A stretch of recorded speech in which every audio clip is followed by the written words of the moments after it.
We found the prisoner attempting to break into your office, sir. I see. Leave us. Yes, sir. Well, well, as I live and breathe, Professor Hugo Strange. Your posters really don't do you justice. You really are far more evil-looking in real life. Charmed. Tell me, what do you plan to do, Miss Kyle? I assume that you were attempting to break into my office in order to retrieve your ill-gotten gains. You stole them from me. Hardly. The items were confiscated upon your arrest. Yeah, about that. This holiday camp of yours is quaint and all, Hugo, but I don't think I'll be staying too long. Escape is impossible. A girl loves a challenge. So do I. Tell me, what would you do if I let you go? Attempt to escape? Try and find the confiscated items? Contact the Batman? Why would I contact him? It's his fault I'm in here. Is it? I believe you would have escaped if greed had not got the better of you. He was actually in the process of rescuing you, was he not? I didn't need his help. Or any man's, it appears. Come on. You're going somewhere with this. Spit it out. I've been studying you. I can see. My eyes are up here, by the way. Very amusing. Tell me, what was it like growing up alone? Fending for yourself? Doing whatever was necessary to stay alive? Please, I'm tearing up here. And Holly, what would you do if I sent my men after her? Touch her, and you're dead. Have you calmed down yet? Where is she? That depends on your next answer. If you could save one person tonight, who would it be? Holly? Or the Batman? He can look after himself. Good. Holly is safe for now. Let us talk about Batman. What do you think I can tell you that you don't already know? You've been sending your goons after him for months. He said you were studying him. So you speak. Good. You never knew your father, correct? Enough, Strange. This is over. If you say so. Captain, do you have the girl in your sights? Yes, sir. Kill her. No! Are you prepared to talk? I thought so. Keep the girl targeted, Captain. You bastard. Shall we continue? Your father. Did you ever meet him? Never knew the son of a bitch. Unfortunate. He certainly seems to have made an impact on you. The distrust of men, for example. Your relationship with Batman, would you call it close? Me and the Brooding One get along just fine. But you want more. But you can't trust men, can you? What? Look, he's spoken for. He must be. How else could he resist all this? You're both very similar, aren't you? A shared disregard for the law, a belief that you are doing the right thing, and a similar taste in attire. But beneath the surface, there is a weakness. Like hell. You both risk everything for a chance at redemption. You tell yourself it's to help her. He does the same for the boy. It's all just to make his life more complete, to become the father he never knew. You don't know anything about him. And neither do you. He hasn't confided in you because he doesn't trust you. And it hurts, doesn't it? I touched a raw nerve, didn't I? Are you still here? You're hurt because he knows who you are, but you don't know anything about him. Do you love him? No! Holly is safe. I have little interest in the life of a teenage delinquent, unless, of course, she finds herself in my facility. What was all this about, Strange?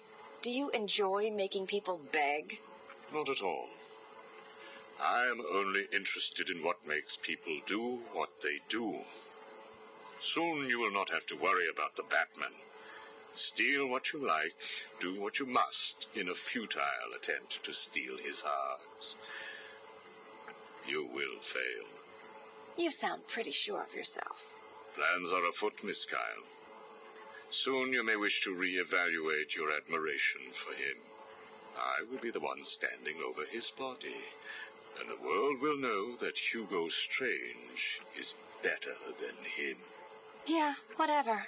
Two-Face has placed what you are looking for in his safe in his old campaign office. He is someone else who cannot let go of his past. I hope that the contents of that safe make you happy. Sit down, Mr. Dent. It is Mr. Dent I am talking to, right? Use our real name. Two-Face, if you wish. Please, sit. What is it, Strange? Not happy just arresting us, throwing us in this place? I wish to understand you. I have read the reports, seen the footage, and now I want to hear your side of the story. We'll see. I assume that you feel the need to toss your coin in order to decide whether to answer my questions. You ready to find out? Well? Came up bad. Sorry. Not a problem. Guard, take Mr. Dent's coin off of him. No! Good. Now let us see what fate has in store for you. I'll kill you for this. Really? Look at your coin. It wants you to tell me about that day in the courtroom. It was painful. Elaborate. I was naive. I thought I could make a difference. Falcone was going to go down for what he had done. But he had other plans. Look at my face. I am.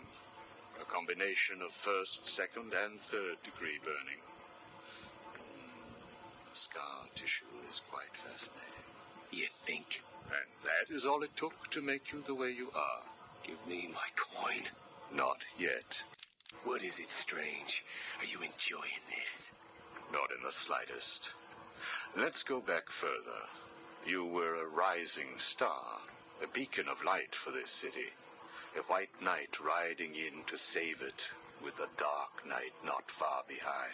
You can leave him out of this. He's wrong. They all are. No one understands the beauty of fate's hand. I'm grateful to Falcone. He gave me a clarity, a purity that few will know.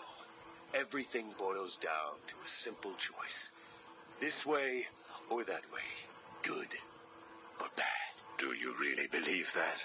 How could I not? Interesting. So all you need is this coin, and everything is simple? Give me it. What about this coin? Or this? Or these? What are you doing? Proving a point. Fate didn't make you answer my question. I did. I replaced your coin with my own. See?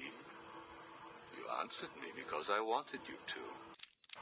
How is he today? The prisoner has been quiet.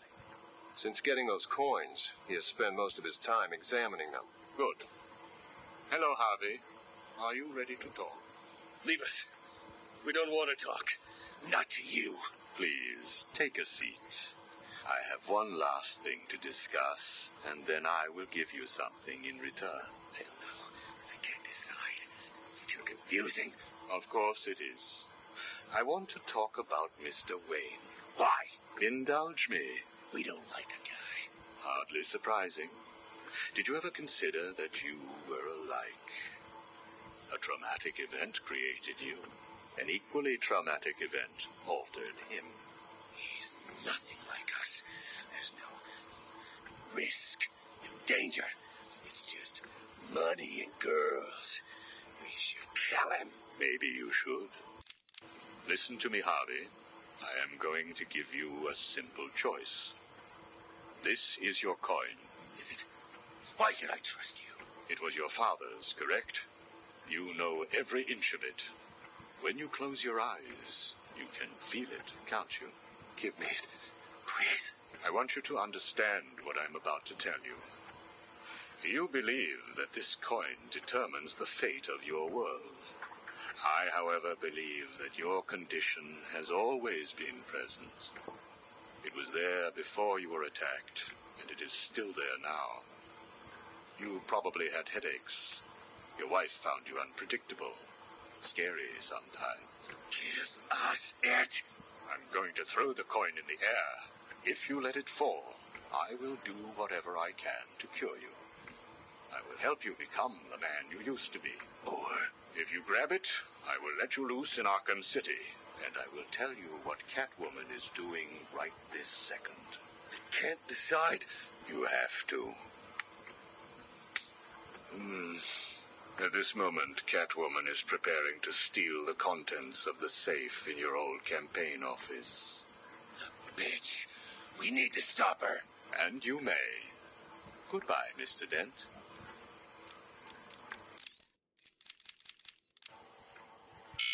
Prisoner's here, sir. Very good. Send him in. But we haven't got the suit off him yet. He's dangerous. Are you sure? Of course. Victor Fries and I have much in common.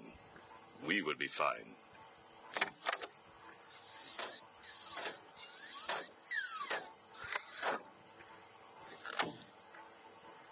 Welcome to my facility. Please, take a seat. I prefer to stand. Why am I here? Oh, Victor, there will be plenty of time for that later. Right now, I wish to get to know you. Discover how you came to have such a frosty outlook on life. I have nothing to say to you. You may have taken my weapons, but my suit still has considerable offensive capabilities. I will freeze the marrow in your legs. Each bone will shatter and fracture while you remain completely aware of your impending paralysis, begging me to end you. I don't think that you will do that, Victor. Really? Why not? Simple. If you hurt me, your wife will die. Where is she? Where is my wife? Nora is in safe hands. Now, let's discuss an incident from your childhood. No. Then this is over. Guard. Wait. What do you wish to learn? Your early years were troubled. I was not a sociable child, but that is all. Even your parents disowned you. They sent you away to a reform school, correct? They did not understand my work. Your work? According to a police report, you froze over a dozen of your neighbor's pets. I have always had an interest in cryonic preservation. I didn't understand why my parents allowed our sick pets to die instead of attempting to save them. So I set about finding my own way. I intended to revive all of those creatures. But you didn't. Which brings us to Nora. Have you ever seen a flower die? Watched something that was once so beautiful, so full of life, collapse and rot from within? You refer to Nora's illness. It seems like yesterday when I first found her. It all happened so quickly. Suddenly, I was losing her. Did you seek help? What about your employer, GothCorp? I hid it from them, diverting resources from GothCorp's research in an attempt to find the cure. But in the end, I failed. Time was running out. I knew that if I was discovered, Nora would die. Why take that risk? Do you know what it is to love someone? To really love them? No. Nora was all I could think of. I reran the diagnostics, re-examined every detail from every angle, certain that I had missed something. I cursed myself for being so blind, so stupid. Surely there was a cure. I just needed more time. Then I realized what I had to do. I had worked without sleep for a week. My needs didn't seem important. Sleep didn't matter. Food didn't matter. There was only her. I looked at Nora and I told her that I loved her. She told me there was nothing I could do, that we should just accept fate.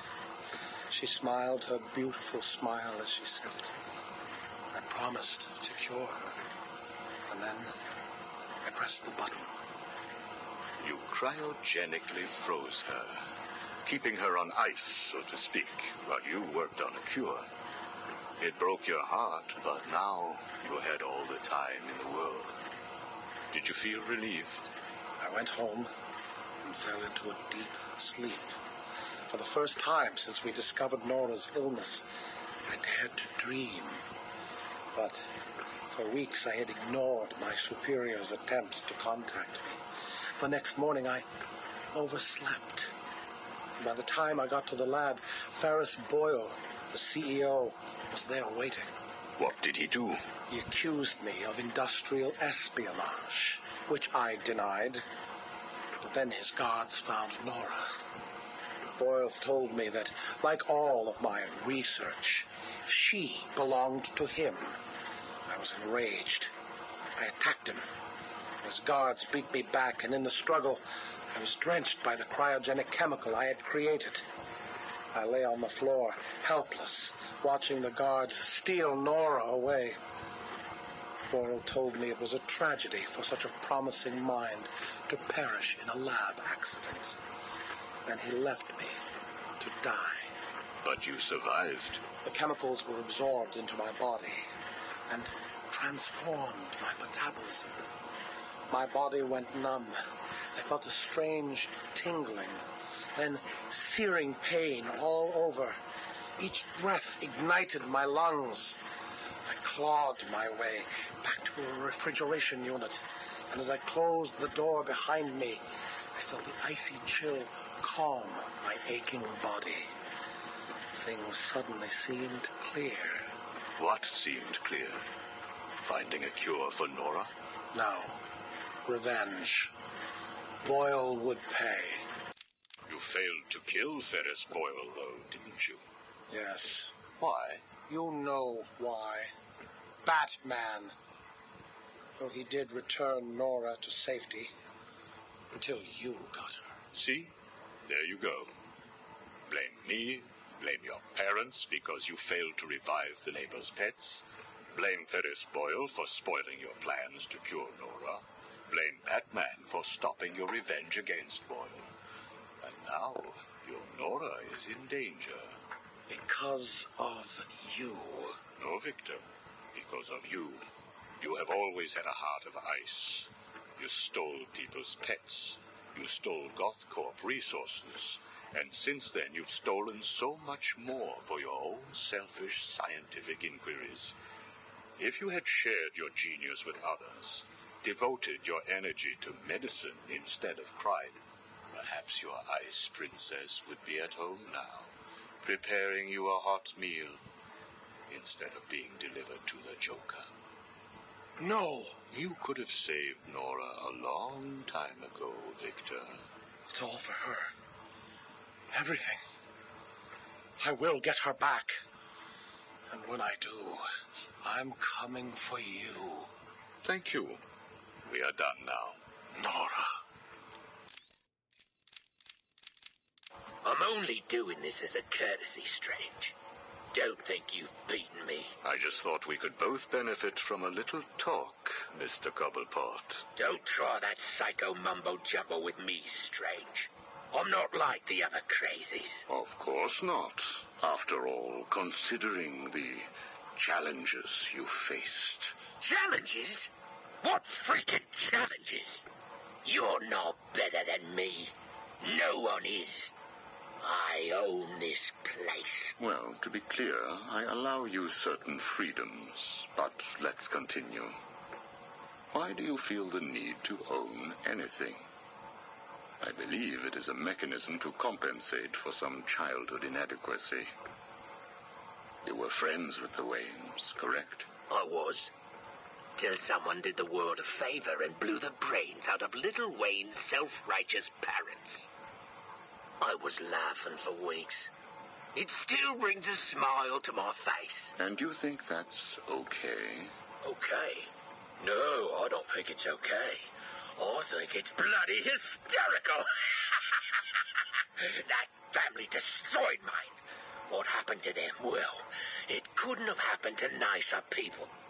Take a seat, Mr. Cobblepot. What is it now, Strange? I wanted to talk about your apparent hatred of the Waynes. Your outburst last time was most interesting. Oh, it's simple, really.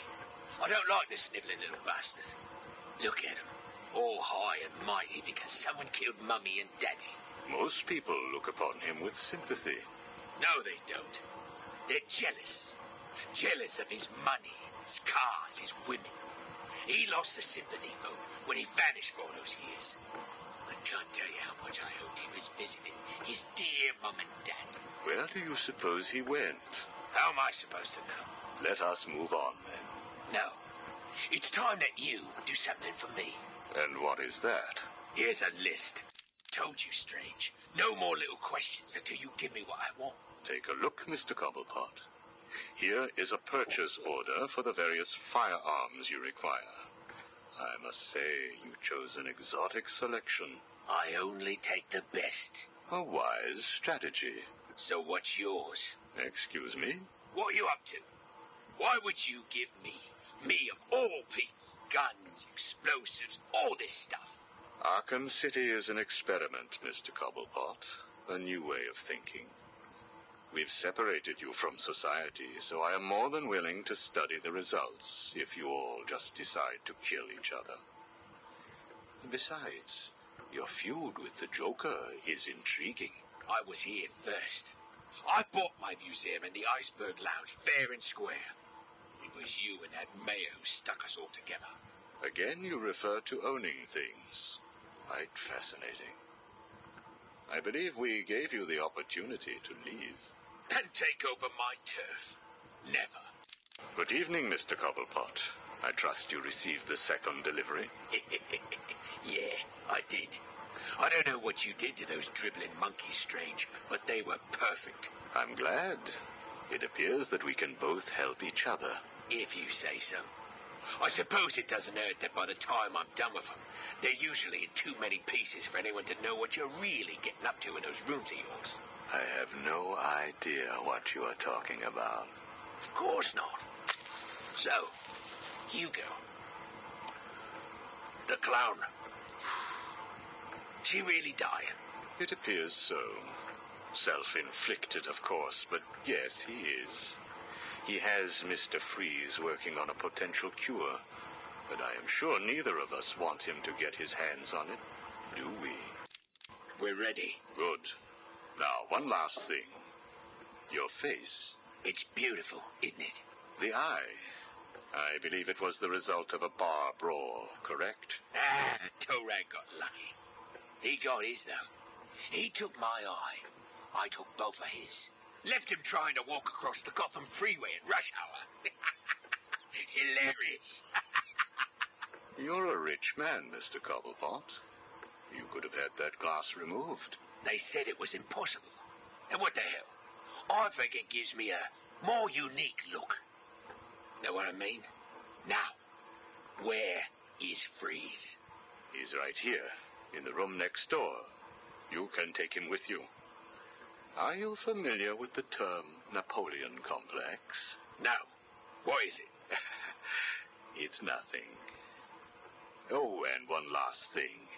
Here is a list of 10 prisoners I believe work for you. Yeah? So what?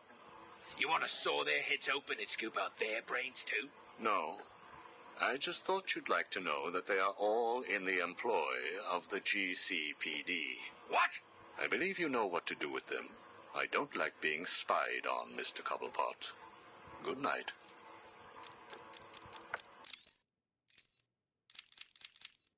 Hello? Hello? Hello? Hello? Anyone in there? No sense of humor. Ah, the strong and silent type, eh? Think you're safe behind that mask? Give me 20 minutes and a can opener, and I'll have you whimpering like a schoolgirl. You might like it. That's enough, patient. Guard, leave us. Yes, sir. Good afternoon. My name is Professor Hugo Strange. And you are... Two-Face. Catwoman. Batman. We can play these games as long as you like. Great! I love games. Not in my facility, you won't. I am offering you this opportunity to make a deal. I am fully aware of your condition. The last thing you have is time. But I can make your final days more comfortable. And in return, I'd be giving you... I wish to study you. I need to know why you are the way you are. I don't have long, Doc. You're going to need more than some psycho mumbo-jumbo to get to the bottom of what's wrong with me. Oh, I have more than that. Much more. So, do we have a deal? How are you feeling today? You promised me another doctor, Strange. Maybe you shouldn't have killed the one I sent last week. What made you do it? Fish gotta swim, birds gotta fly. Besides, it was worth it to see the look on her face. Hey, you know what? I think I've got a piece of it here in my pocket. You are trying my patience. That was the third doctor you've killed. Well, keep on sending them, Doc. I'm trying to break my record. I think it is time for you to do something for me. Name it, Doc. Tell me how you came to be. Explain what made you what you are today. How you come to be sitting across the table from me, dying. Is that all? Well, I guess you could say I once had a very bad day. Really? Go on. It was a Thursday night. Things had been getting worse. I was 3 days from the bank foreclosing on my home.